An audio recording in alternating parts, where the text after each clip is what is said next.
نحمده ونستعينه ونستغفره ونعوذ بالله من شرور أنفسنا ومن سيئات أعمالنا من يهد الله فلا مضل له ومن يضلل فلا هادي له أشهد أن لا إله إلا الله وحده لا شريك له وأشهد أن سيدنا محمدا عبده ورسوله لا نبي بعده اللهم صل وسلم وكرم وعظم على سيدنا محمد مفتاح باب رحمة الله عدد ما في علم الله صلاة وسلاما دائمين بدوام ملك الله سبحانك لا علم لنا إلا ما علمتنا إنك أنت العليم الحكيم رب اشرح لي صدري ويسر لي أمري واحلل عقدة من لساني يفقهوا قولي بجاه النبي والآل والأصحاب أما بعد. Hadirin wal hadirat jamaah salat subuh yang dimuliakan oleh Allah Subhanahu wa taala. Tak lupa kita bersyukur kepada Allah Subhanahu wa taala atas segala karunia yang Allah berikan kepada kita sehingga alhamdulillah kita masih diizinkan oleh Allah Subhanahu wa taala untuk berjamaah menunaikan salat subuh.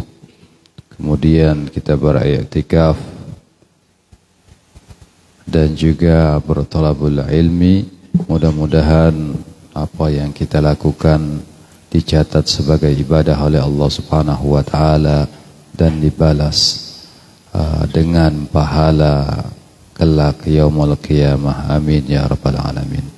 Hadirin yang dimuliakan oleh Allah Subhanahu wa taala, insyaallah pagi hari ini kita melanjutkan pembacaan kitab kita yaitu Tarikhul Hawadits wal Ahwal An-Nabawiyah sampai kepada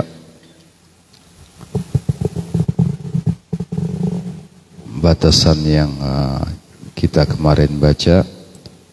Bismillahirrahmanirrahim. Nawaitu ta'allum wa ta'lim wal ifada wal istifada wal hatta la tamassuki bi kitabillah wa sunnati rasulih wad dilalata 'ala al-huda wad du'a ila al-khair li mardati wa thawabih. Bismillahirrahmanirrahim. Qala al-mu'allif rahimahullah nafa'ana bihi wa bi 'ulumi fi darini amin ila an qala wa akhbara an masari'il musyrikin yawma badrin falam ya'ud ahadun minhum masra'ahu. Masih berkenaan tentang mukjizatnya baginda Nabi sallallahu alaihi wasallam. Baginda Nabi sallallahu alaihi wasallam pernah mengabari tentang masari', ya, tempat bertempurnya dan terkalahkannya kaum musyrikin pada perang Badar. Jadi baginda Nabi sallallahu alaihi wasallam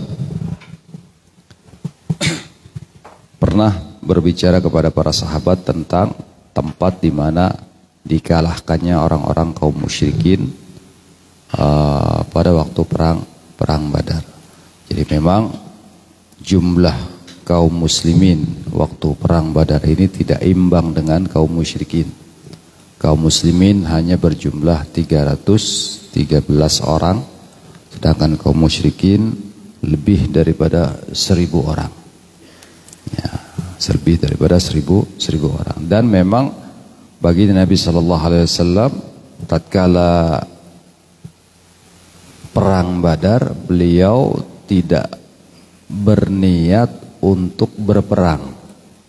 Tapi tatkala itu beliau baginda Nabi sallallahu alaihi wasallam mendengar bahwasannya rombongan kafilah dagang orang-orang kafir Quraisy Mekah mereka pulang dari negeri Syam yang dipimpin oleh Abu Sufyan. Waktu itu Abu Sufyan belum memeluk agama Islam.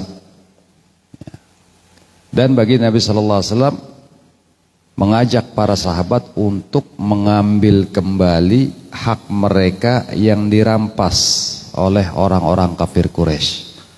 Karena memang tatkala baginda Nabi sallallahu alaihi wasallam berdakwah di Mekah 13 tahun lamanya, beliau mengajak orang-orang Mekah dan akhirnya ada atau banyak daripada orang Mekah yang mengikuti baginda Nabi sallallahu alaihi wasallam masuk Islam, dan mereka yang masuk Islam mengikuti baginda Nabi SAW diintimidasi, dianiaya, dizalimi oleh orang-orang kaum kafir Quraisy.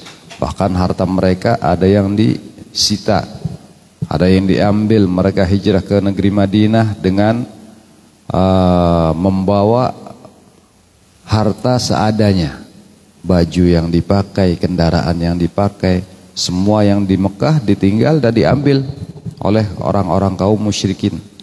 Bahkan ada salah seorang sahabat, dia dari Romawi. Dari Romawi, dia berdagang ke kota Mekah, kemudian mendengar dakwah baginda Nabi Sallallahu Alaihi Wasallam, beliau masuk Islam.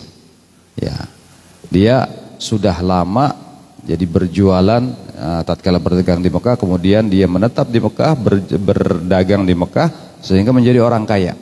Tatkala diajak oleh baginda Nabi Sallallahu Alaihi Wasallam memeluk agama Islam, dia ikut kepada baginda Nabi Sallallahu Alaihi Wasallam.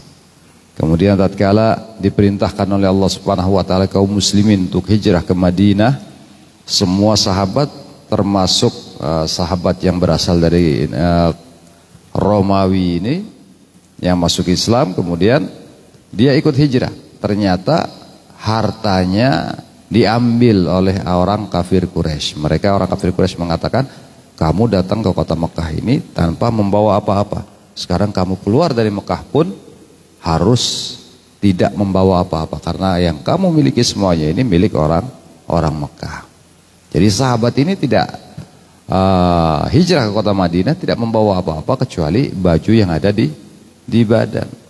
Kemudian sampai ke kota Madinah, alhamdulillah ya, kaum Ansar dengan anjuran daripada baginda Nabi Sallallahu Alaihi Wasallam, mereka memberikan harta-harta mereka kepada kaum muhajirin. Ada yang punya toko dua, yang satu diberikan kepada sahabat muhajirin, yang satu tetap. Bahkan ada yang punya istri 4, sengaja dicerai 2 orang istrinya, ya, agar sahabatnya daripada muhajirin untuk menikahi istri yang dia cerai tersebut. Nah, ini loyalnya atau sahabat-sahabat Ansor dalam membantu sahabat muhajirin. Jadi tatkala baginda Nabi sallallahu alaihi wasallam mendengar daripada rombongan kafilah Quraisy pulang dari negeri Syam, mesti kalau ke negeri Syam ini melewati kota Madinah. Pulang pergi lewat kota Madinah. Tatkala pulang dipimpin oleh Abu Sufyan, baginda Nabi sallallahu alaihi wasallam mengajak para sahabat untuk mengambil hak mereka. Ya, makanya tatkala baginda Nabi sallallahu alaihi wasallam berangkat ke Badar untuk mengambil hak mereka, tidak membawa persenjataan seperti layaknya orang yang ingin perang. Bawa cuman seadanya untuk berjaga-jaga. Bawa pedang, ya pedangnya juga pun banyak yang usang. Bawa tombak juga gak seberapa, dan yang mengikuti beliau cuman 313 orang. Ada yang bawa kuda 1-2, ya. Yang lain jalan kaki semuanya mengikuti baginda Nabi sallallahu alaihi wasallam. Kemudian Abu Sufyan mendengar apa yang direncanakan oleh baginda Nabi sallallahu alaihi wasallam. Kemudian dia mengirimkan surat, mengirimkan utusan ke kota Mekah minta bantuan. Datang bantuan dari Mekah sekitar 1000 orang untuk menyerang kaum muslimin, membela daripada kafilahnya Abu Sufyan tadi. Kemudian mereka datang, ya, Abu Sufyan tatkala pasukan daripada Mekah ini datang, Abu Sufyan kabur duluan bersama rombongannya balik ke kota Mekah, sehingga tidak ada sesuatu yang diambil sedikit pun daripada rombongannya, kafilahnya Abu Sufyan oleh baginda Nabi sallallahu alaihi wasallam. Bahkan baginda Nabi sallallahu alaihi wasallam berjumpa dengan pasukan yang sangat besar, 3 banding 1. Tapi Allah Subhanahu wa taala memberikan pertolongan kepada baginda Nabi sallallahu alaihi wasallam dengan membantu kaum musliminnya waktu itu 313 orang, dengan malaikat-malaikat Allah dan arwahnya para salihin yang masih berada di alam arwah. Orang-orang soleh itu diturunkan oleh Allah Subhanahu wa taala, arwahnya diturunkan untuk membantu perang Badarnya baginda Nabi sallallahu alaihi wasallam. Bahkan baginda Nabi sallallahu alaihi wasallam berkata kepada Allah Subhanahu wa taala, "Ya Rabb, kalau seandainya kami kali ini kalah dalam perang, maka niscaya Engkau tidak akan disembah untuk selamanya di atas muka bumi ini, ya Allah." Kemudian Allah memberikan bantuan kepada baginda Nabi sallallahu alaihi wasallam, malaikat dan juga arwahnya para salihin. Nah, kemudian alhamdulillah ya Allah memberikan kemenangan dengan jumlah 313 orang bisa mengalahkan kam min fiatin qalilatin ghalabat fiatin katsiratan biidznillah. Ya. Berapa jumlah yang sedikit daripada kaum muslimin bisa mengalahkan jumlah yang besar daripada pasukan kaum musyrikin biidznillah, dengan izinnya Allah Subhanahu wa taala, dengan bantuan Allah Subhanahu wa taala. Nah, ini tatkala perang Badar. Waktu itu baginda Nabi sallallahu alaihi wasallam memberikan info kepada para sahabat, karena baginda Nabi sallallahu alaihi wasallam ini dibuka atau beliau bisa menjangkau suatu yang belum terjadi.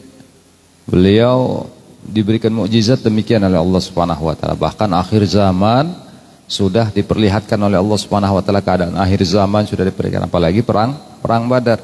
Kata baginda Nabi sallallahu alaihi wasallam, ini tempat di mana kaum musyrikin akan kalah. Falam ya'ud ahadu minhum masrahu. Maka tidak kembali salah satu daripada kaum musyrikin tadi di tempat daripada dia bertempur. Jadi tatkala sahabat ini diberitahu oleh Nabi, kamu akan mengalahkan fulan bin fulan di sini dikasih tahu semuanya. Akhirnya subhanallah, ya mereka para sahabat datang ke situ, kemudian berperang dan kemenangan didapatkan, dan kaum musyrikin menghindari tempat-tempat yang didengar bahwasanya baginda Nabi sallallahu alaihi wasallam mengabari kepada para sahabat tempat kekalahan mereka. Jadi mereka pada kabur. Ya, orang-orang kaum musyrikin ini pada kabur tatkala perang Badar, tidak berani mendekati tempat yang telah disebutkan oleh baginda Nabi sallallahu alaihi wasallam. Kemudian wa akhbara anna ta'ifatan min ummatihi yaghzunal bahra, dan baginda Nabi sallallahu alaihi wasallam pernah memberitahu kepada para sahabat bahwasanya ada sekelompok daripada umatnya yang berperang menyeberangi lautan. Untuk berperang menyeberangi lautan. Ini sudah diberitahu dulu oleh baginda Nabi sallallahu alaihi wasallam. Ya, dikasih tahu oleh baginda Nabi bahwasanya nanti daripada umatku ada yang menyeberang lautan. Ternyata betul. Banyak daripada sahabat yang menyeberang daripada kota Mekah, bahkan menyeberangi lautan. Ada yang pergi kalau ke Yaman, ke Syam, itu masih lewat darat, tapi ada yang pergi sampai ke negeri Cina. Siapa? Ya sahabat Allahumma shalli Muhammad, Sa'ad bin Abi Waqqas. Ya, Sa'ad bin Abi Waqqas ini beliau tatkala wafat baginda Nabi sallallahu alaihi wasallam, hijrah dari Madinah pergi sampai ke Cina. Sa'ad bin Abi Waqqas. Makanya insyaallah kalau tidak salah di kota Shenzhen, Guangzhou itu ada makam sahabat Sa'ad bin Abi Waqqas. Nah, di situ beliau dimakamkan. Bahkan ada riwayat mengatakan mereka ini sempat lewat ke Indonesia. Ke negeri kita ini sempat dilewati.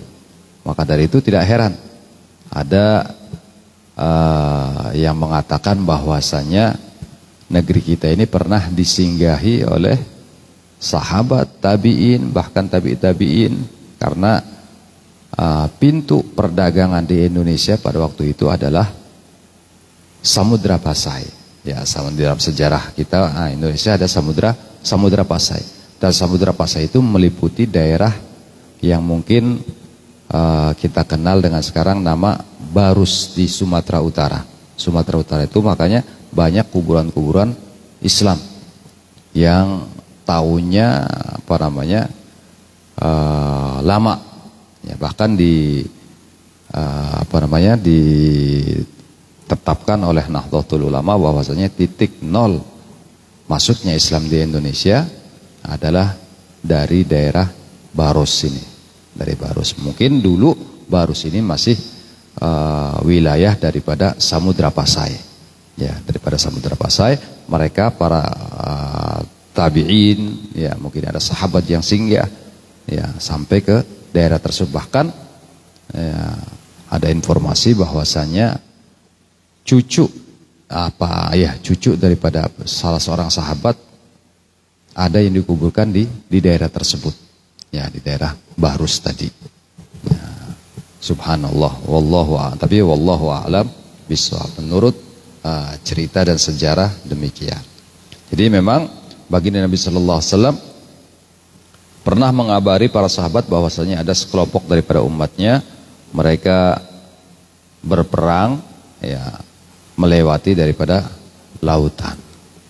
Ya, kalau Yaman, Syam, negara-negara Arab masih bisa dilewati darat, tapi ini sudah sampai ke jauh. Bahkan ya, Tariq bin Ziyad ini pernah membawa pasukan untuk berperang ke Spanyol, ya, ke Spanyol membawa pasukan, kemudian sengaja kapalnya dibakar oleh Tariq bin Ziyad, ya, oleh Tariq bin Ziyad dibakar untuk memantapkan keimanan dan semangat daripada kaum muslimin pada waktu itu. Ya, kenapa dibakar? Ya, beliau mengatakan kalau seandainya kalian wafat di dalam medan pertempuran, maka kalian akan wafat dalam keadaan syahid, dan syahid pahalanya surga dari Allah Subhanahu wa taala. Tapi kalau kalian mundur, maka kalian akan mati konyol, akan tenggelam di lautan. Akhirnya mereka bisa sampai merebut Spanyol dalam ekspansi Islam di zaman para sahabat, kalau tidak salah itu sampai ekspansi dalam sejarah Sayyidina Umar, di pemerintahan Sayyidina Umar bin Khattab radhiyallahu ta'ala, sampai ekspan ke Spanyol. Nah, ini para sahabat, ya, pernah diberi kabar oleh baginda Nabi sallallahu alaihi wasallam sampai menyeberangi lautan. Bahkan baginda Nabi sallallahu alaihi wasallam juga pernah bersabda, ya, agar kita kaum muslimin ini belajar untuk berenang. Ya, beliau katakan dalam satu hadis beliau, "Allimu auladakum as-sibahata war-rimayata wa rukubul khail." Wa rukubal khail atau kama qala. Baginda Nabi sallallahu alaihi wasallam mengatakan, ajari anak-anak kalian ini as-sibahata, berenang. Kalau kita pikir berenang, ya, anak-anak kita diajari suruh berenang. Zaman itu sahabat yang punya anak, ya, mau latihan renang di mana? Padahal semuanya padang pasir. Ya, makanya ini ada yang mengatakan bahwasanya indikasi bahwasanya Islam ini akan bisa expand sampai menyeberangi lautan. Atau ada yang mengatakan bahwasanya ini anjuran bagi Nabi sallallahu alaihi wasallam untuk kaum muslimin yang kelak berada di daerah kepulauan seperti kita yang banyak lautnya, seperti kita di Indonesia banyak lautnya. Nah, makanya diajari untuk berenang. Ajari anak-anak kita itu berenang.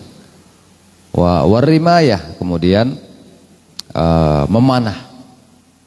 Ya, warukubal khail, dan naik kuda. Ini persiapan. Bahkan nanti di akhir zaman, tatkala turun Imam Mahdi, tidak ada lagi itu senjata, tidak ada lagi itu kendaraan, bahkan kembali kepada peperangan seperti zaman dahulu, menggunakan kuda, menggunakan pedang, ya, seperti zaman baginda Nabi Sallallahu Alaihi Wasallam. Bahkan ada beberapa ulama, ya, seperti pengarang kitab ini Sayyid Muhammad bin Ali al-Maliki, beliau pun sudah mempersiapkan diri. Ya, beliau sudah menyiapkan kuda, kemudian beliau sudah menyiapkan pedang, ya, untuk ikut berpartisipasi jikalau di zaman beliau, ya waktu itu beliau masih belum wafat, jika di zaman beliau Imam Mahdi sudah Allah nobatkan. Nah, itu. Jadi beliau sudah menanamkan niat demikian. Ternyata Allah Subhanahu wa taala mengambil beliau terlebih dahulu. Ya. Tapi tetap dengan niatan demikian beliau pun mendapatkan niatan seperti pahala niatan yang seperti beliau niatkan tadi. Makanya kita pun demikian. Kalau bisa ya kita niat dalam hati kita. Ya sebagai kaum muslim nanti seandainya saya masih hidup, Imam Mahdi datang, ya saya ikut berbaiat kepada Imam Mahdi dan ikut berperang membela agamanya Allah Subhanahu wa taala bersama Imam Mahdi. Kita niatkan demikian. Nanti walaupun Imam Mahdinya datangnya berapa ratus tahun lagi misalnya, kemudian kita sudah wafat, tapi kita tetap dianggap sudah niat berjihad di jalan Allah Subhanahu wa taala. Nah, ini salah satu apa yang dilakukan oleh ulama kita. Ya, kita kembali ya pada pembahasan kita, wa anna Ummu Haram binti Malhan wa minhum fakana kadzalik. Dan sahabat yang ikut berperang menyeberangi lautan itu yaitu Ummu Haram bintu Malhan. Fakana kadzalik. Dia pun ikut bersama sahabat-sahabat yang lain menyeberangi lautan. Wa qala li Utsman tusibuhu balwa syadidah fakanat kutil. Ya, kemudian bagi Nabi SAW bilang kepada Sayyidina Utsman, wahai Utsman, nanti yang ikut nyebrang lautan itu namanya Ummu Haram bin Malhan. Dia tapi di perjalanan dia wafat. Ya, dia wafat karena penyakit ya yang dia derita, kemudian dia wafat terbunuh dalam keadaan syahid. Ya, karena tujuannya untuk menyebarkan agama Allah Subhanahu wa taala. Dan Allahumma shalli ala sayyidina Muhammad, pertama kali kaum muslimin menyeberangi lautan ini di zaman ya Sayyidina Utsman bin Affan. Ya, Sayyidina Utsman bin Affan, maaf tadi bukan Sayyidina Umar, Sayyidina Utsman bin Affan. Ya, Sayyidina Utsman bin Affan ini mulai ekspansi melalui lautan. Kemudian waqala lil ansar innakum satulqauna ba'di atharatan fakanat. Kemudian bagi Nabi SAW juga pernah berkata kepada Ansar, innakum satulqauna ba'di atharatan fakanat. Ya. Bagi Nabi sallallahu alaihi wasallam mengatakan bahwasanya kalian akan mendapatkan setelah aku atharatan fakanat, ujian yang sangat besar. Dan itu terjadi. Ya, tatkala wafat bagi Nabi sallallahu alaihi wasallam ini terjadi selisih pendapat antara kaum muhajirin dan kaum ansar, siapa yang bakal memimpin kekhalifahan setelah wafatnya baginda Nabi sallallahu alaihi wasallam. Akhirnya mereka berselisih pendapat. Yang ansar mengatakan ini adalah negeri kami, Madinah, kami yang lebih berhak. Kemudian muhajirin dengan dalil mereka juga dari baginda Nabi sallallahu alaihi wasallam, yaitu al-a'immatu min Quraisy. Ya, pemimpin itu harus daripada orang-orang Quraisy. Akhirnya berselisih pendapat. Kemudian padahal bagi Nabi sallallahu alaihi wasallam sebelum wafat sudah menunjuk Sayyidina Abu Bakar Siddiq radhiyallahu taala anhu untuk menjadi wakil beliau di dalam mengimami kaum muslimin di masjidnya baginda Nabi sallallahu alaihi wasallam. Karena waktu itu baginda Nabi sallallahu alaihi wasallam tidak keluar daripada rumah beliau, kemudian ditunjuk Sayyidina Abu Bakar untuk menjadi imam. Ini adalah satu isyarah dari baginda Nabi sallallahu alaihi wasallam. Nah, ini Allahumma shalli ala sayyidina Muhammad. Akhirnya diputuskan ya dengan musyawarah antara kaum muhajirin dan ansar bahwasanya dengan dasar ditunjuknya Sayyidina Abu Bakar sebagai wakilnya bagi Nabi sallallahu alaihi wasallam tatkala beliau sakit, ya diangkatlah Sayyidina Abu Bakar, dibaiatlah Sayyidina Abu Bakar sebagai khalifah pertama di dalam Islam. Nah, banyak ada beberapa kelompok daripada kaum muslimin yang tidak sependapat dengan ini, seperti orang-orang Syiah.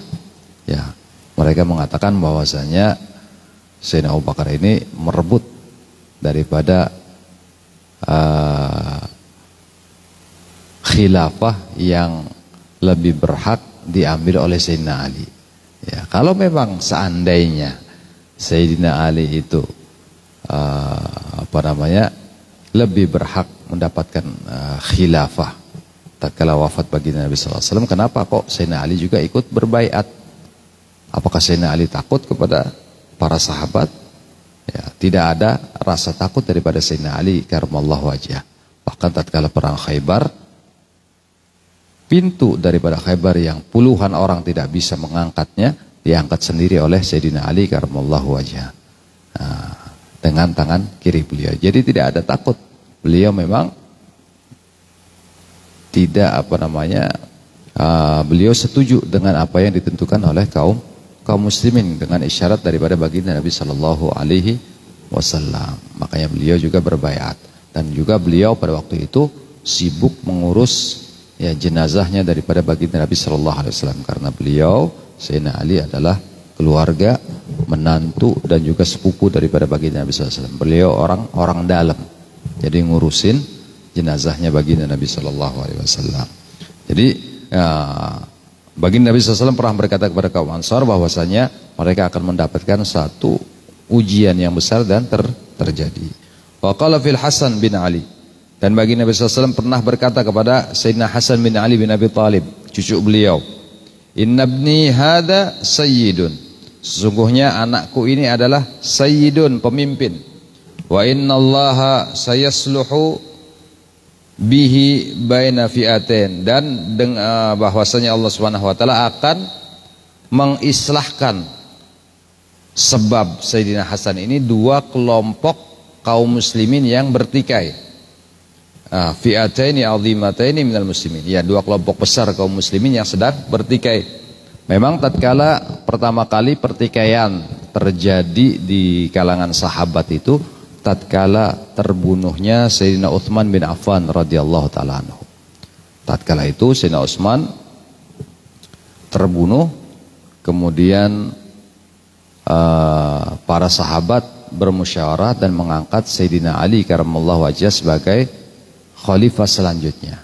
Tapi ya, sahabat Muawiyah bin Abi Sufyan yang beliau waktu itu berada di negeri Syam tidak sependapat dengan sahabat-sahabat yang mengangkat Sayyidina Ali, sehingga timbul fitnah. Ya, dua kelompok berbeda daripada kaum muslimin yang sangat besar, yang pro ke Sayyidina Ali banyak, yang pro ke sahabat Muawiyah bin Abi Sufyan juga banyak, sehingga terjadi perang Siffin. Ya, perang Siffin ini ya karena ketidakcocokan, ketidaksepakatan para sahabat tentang khalifah pengganti Sayyidina Utsman bin Affan. Dari kubu Sayyidina Ali, beliau mengatakan ya bahwasanya setelah wafat Sayyidina Utsman ini harus ada khalifah terlebih dahulu penggantinya. Kalau dari kubu Sayyidina sahabat Muawiyah bin Abi Sufyan pendapatnya beda. Mereka mengatakan bahwasanya harus diusut terlebih dahulu siapa yang membunuh Sayyidina Utsman bin Affan. Ya, kalau diusut dulu tidak ada pemimpinnya, ya susah juga. Tapi ini ijtihadnya para sahabat. Di dalam kitab Zubat dikatakan wa ma jara bainas sahabi naskutu minhu wa ajral ijtihadu nuthbitu. Wa ma jara bainas sahabi naskutu. Apa yang terjadi perselisihan antar sahabatnya Nabi, kita sebagai orang-orang yang hidup setelah zaman beliau-beliau ini, kita lebih baik diam. Jangan kita kotori lisan kita dengan mencaci daripada salah satu sahabat Nabi. Mereka walaupun berselisih pendapat, mereka tetap adalah sahabat Nabi. Didikannya baginda Nabi sallallahu alaihi wasallam. Mereka adalah orang-orang mulia. Bahkan tatkala ya beliau para sahabat Nabi ini beramal sedikit dengan dibandingkan amal kita yang sangat besar, lebih berat pahalanya amal daripada sahabat Nabi, daripada amalan kita. Mereka orang-orang istimewa. Mereka dekat dengan baginda Nabi sallallahu alaihi wasallam. Mereka bisa memandang wajahnya baginda Nabi Muhammad, ikut majelisnya baginda Nabi sallallahu alaihi wasallam. Ini keistimewaan para sahabat Nabi sallallahu alaihi wasallam. Makanya kalau ada perselisihan di antara para sahabat, lebih baik kita diam, enggak usah komentar. Ya wa majara bainas sahabi naskutu minhu wa ajrul ijtihadun nuthbitu. Kalau sahabat Nabi sallallahu alaihi wasallam yang satu berpendapat, ya berijtihad, misalnya pendapatnya betul, maka dia mendapatkan 2 pahala dari Allah Subhanahu wa taala. Tapi tatkala yang satu pendapatnya atau ijtihadnya ini keliru, maka dia tetap mendapatkan pahala dari Allah Subhanahu wa taala. Nah, ini pahalanya dapat semuanya mereka. Karena mereka orang-orang, ya, manusia-manusia yang pertama kali ditetapkan syariatnya Allah Subhanahu wa taala kepada mereka. Jadi orang-orang yang tahapannya uji coba, ya, uji coba daripada syariatnya Allah Subhanahu wa taala. Mereka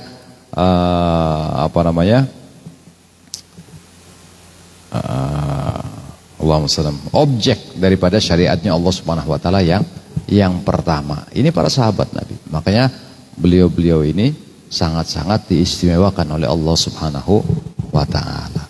Nah, setelah itu, ya, setelah zaman Sayyidina Ali, setelah perang Siffin, ya terjadi perang Siffin, ya karena perbedaan pendapat antara sahabat, kemudian tetap Sayyidina Ali karamallahu wajhahu menjadi khalifah.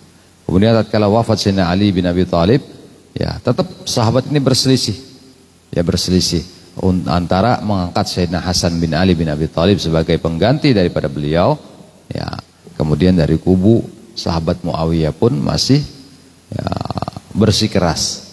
Akhirnya terjadi gesekan juga antara Sayyidina Hasan dengan para sahabat yang pro kepada sahabat Muawiyah. Kemudian, ya, dengan isyarat daripada baginda Nabi sallallahu alaihi wasallam, mereka berdamai. Kelompok daripada Sayyidina Hasan dengan kelompok sahabat Muawiyah, mereka berdamai, ya. Tidak terjadi pertikaian antar sahabat pada waktu itu. Tidak sempat terjadi perang di antara sahabat yang beda pendapat tadi. Karena memang sahabat ini juga orang-orang Arab dari kabilah-kabilah yang mana sudah biasa perang ini, mereka sudah biasa, sudah makanan sehari-hari mereka itu perang antar kabilah. Nah, jadi Sayyidina Hasan bin Ali bin Abi Thalib adalah orang yang mendamaikan 2 kelompok besar yang bertikai daripada kaum muslimin. Ini isyarat daripada baginda Nabi sallallahu alaihi wasallam. Kemudian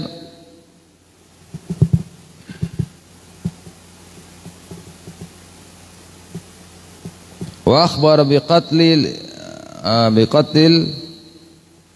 Ansi al-Kadzab wa huwa bi San'a lailata qatlihi wa man qatalahu. Baginda Nabi sallallahu alaihi wasallam, ya, pernah memberi kabar juga kepada kaum muslimin, ya, bahwasanya Al-Ansi Al-Kadzab nanti dia akan terbunuh di San'a, dan malamnya kapan, kemudian tanggal berapa, ya, malam apa, kemudian siapa yang membunuhnya sudah dikasih tahu. Jadi Al-Ansi Al-Kadzab ini adalah salah satu orang yang diperangi oleh baginda Nabi sallallahu alaihi wasallam, ya, oleh para sahabat. Akhirnya terbunuh dengan isyarat daripada baginda Nabi sallallahu alaihi wasallam. Kemudian waqala li Thabit bin Qais, "La ta'ishu hamidan wa tuqtalu syahidan."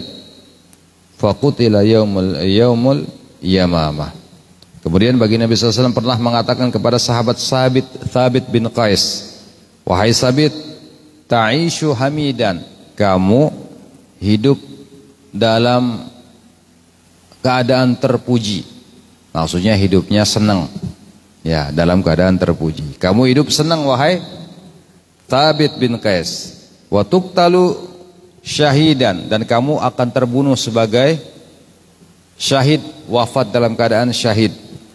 Faqutila yaumal yamamah, dan beliau Thabit bin Qais wafat dalam keadaan syahid, terbunuh pada perang Yamamah.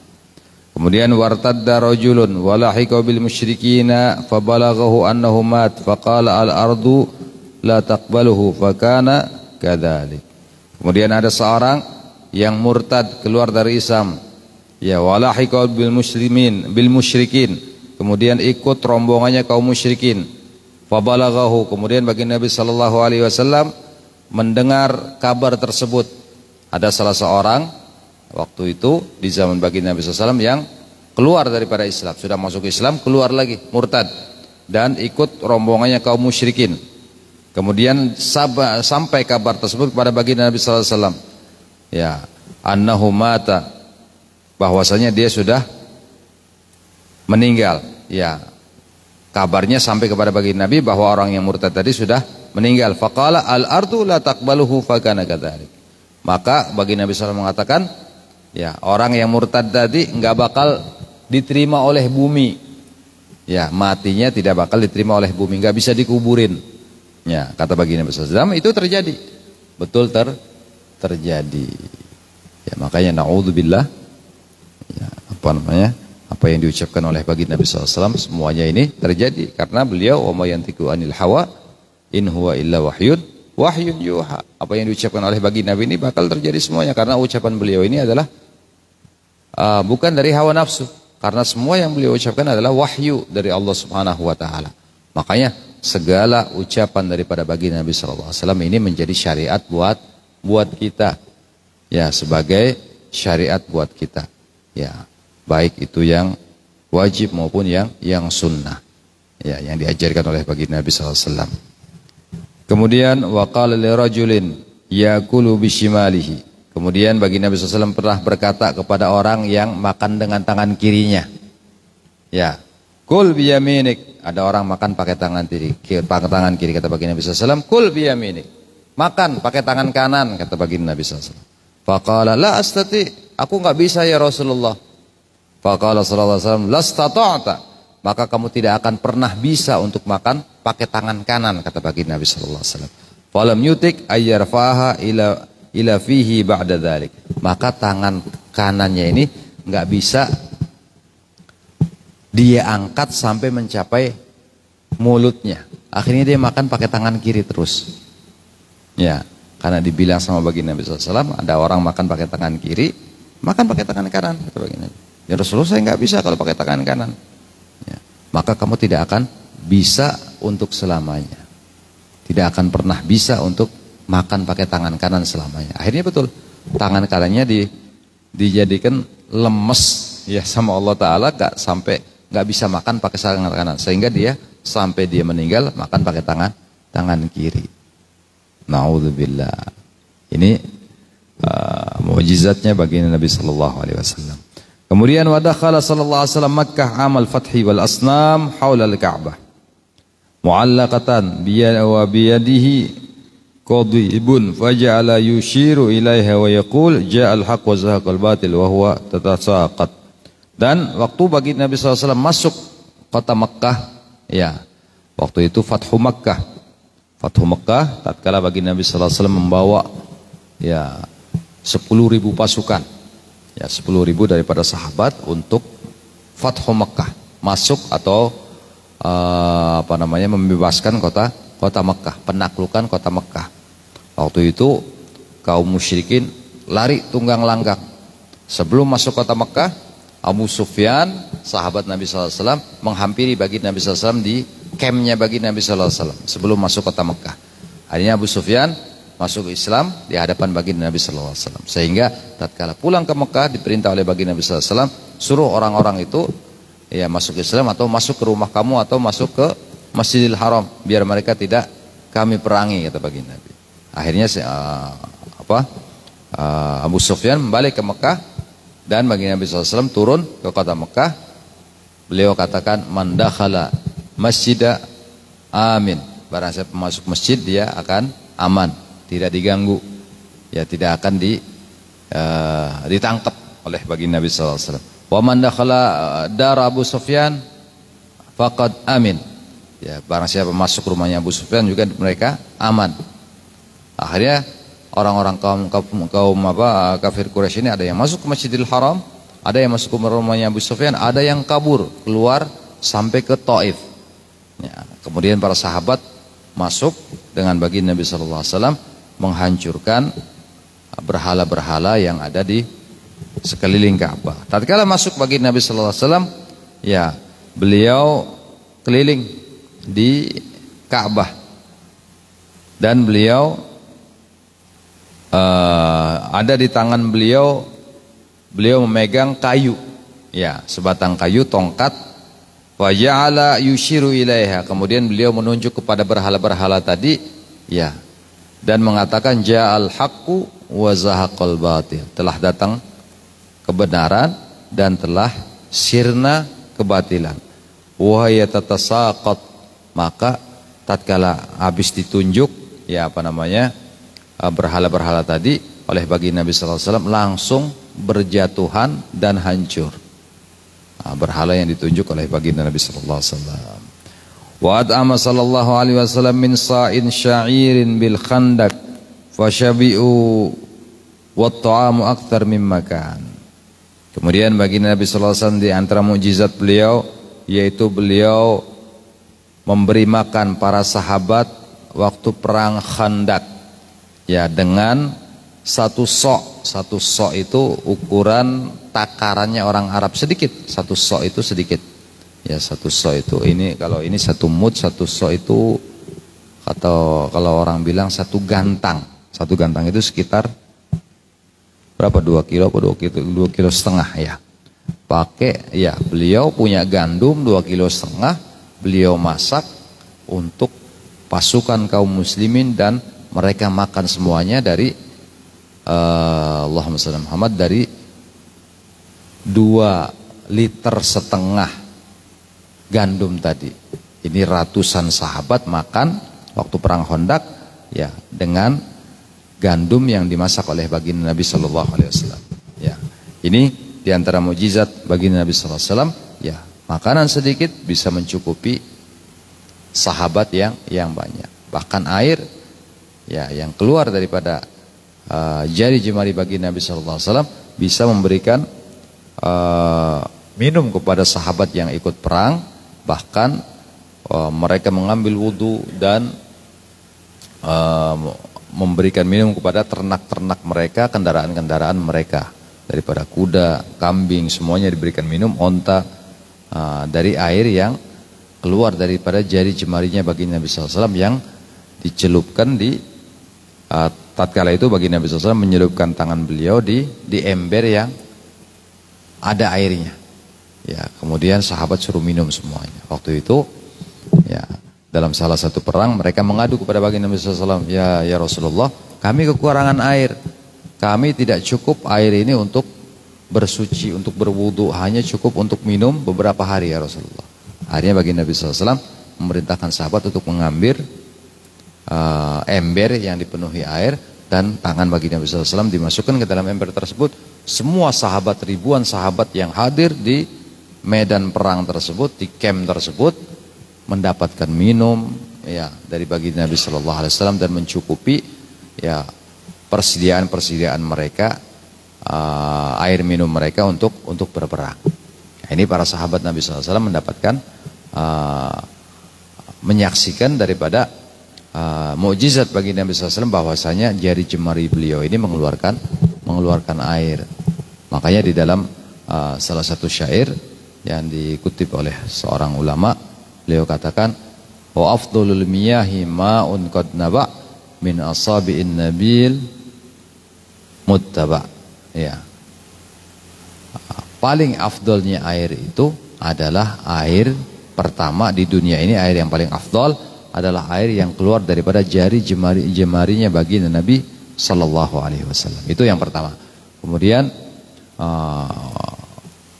wa afdalul miyahi wa yalihi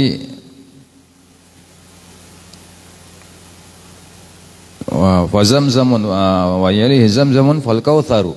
Kemudian yang kedua adalah air Zam-Zam. Kemudian yang ketiga adalah air telaga Kautsar nanti yaumul qiyamah. Ini air yang paling afdal. Ya, air yang keluar dari jari jemarinya baginda Nabi, air Zam-Zam, kemudian air telaga Kautsar. Kemudian wanilu Misra, kemudian air sungai Nil. Itu juga air yang paling afdal. Tsummal baqil anhari. Kemudian setelah sungai Nil baru sungai-sungai lainnya. Ya, pertama air yang keluar dari jari jemarinya baginda Nabi, kemudian air telaga Kautsar, kemudian air Zam-Zam, air telaga Kautsar, kemudian air sungai Nil, ada yang mengatakan air sungai Efrat. Itu juga termasuk afdhalul miyah karena disebutkan di dalam hadisnya baginda Nabi sallallahu alaihi wasallam.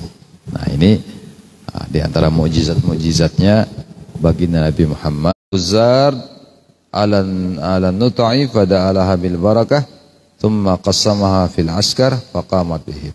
Kemudian baginda Nabi sallallahu alaihi wasallam juga pernah membagikan kurma yang sedikit kepada tentara kaum muslimin yang banyak, dan dengan sedikit tadi mencukupi mereka semuanya. Dibagi-bagi akhirnya mereka kenyang semuanya dengan korma yang dibagikan oleh baginda Nabi SAW. Cukup semuanya.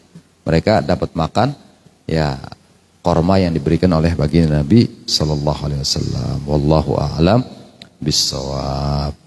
Ya Rabbana a'tarafna bi annana iktarafna wa annana asrafna ala ladha ashrafna fatub alaina tauba taghsil li kulli hauba wastur lana al-awrati wa aminir rawati waghfir li walidina rabbi wa mauludina wal ali wal ikhwani wa sairil khillani wa kulli dhi mahabba au jiratin au sahbah wal muslimina ajma amina rabbi asma fadlan wa judan manna la biktisabim minna bil mustafa rasuli nahdha bi kulli suli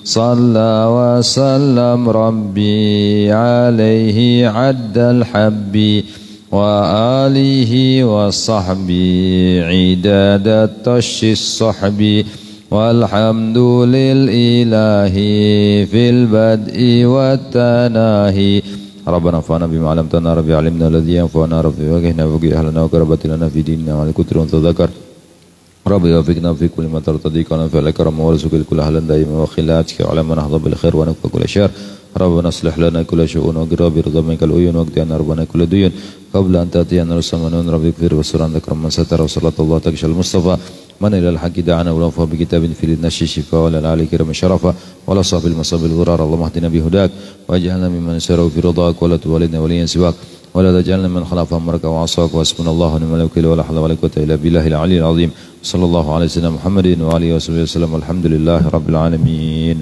Kurang lebihnya mohon maaf. Wallahul muwaffiq ila aqwamit thoriq. Wassalamualaikum warahmatullahi wabarakatuh.